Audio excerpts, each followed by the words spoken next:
નમસ્કાર.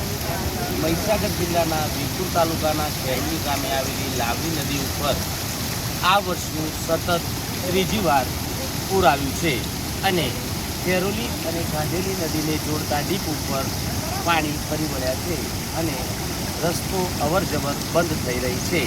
ઉપરવાસમાં સતત વરસાદ હોવાના કારણે આ વર્ષની ત્રીજી વાર આ ડીપ ઉપરથી પાણી વહી રહ્યું છે.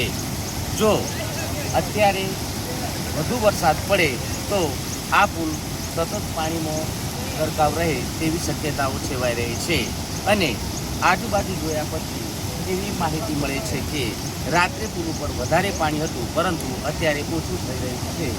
તો આ વર્ષે સતત ત્રીજી વાર મહીસાગર જિલ્લાની લાવડી નદી ઉપર ખેરોલી ગાંધેલી નદીને જોડતા ડીપ ઉપર ત્રીજી વખત પાણી ફરી વળ્યું છે. તમે જોઈ શકો છો કે પૂરનો પ્રવાહ હવે ધીરે ધીરે ઘટી રહ્યો છે અને બ્રિજ ખુલ્લો થઈ રહ્યો છે.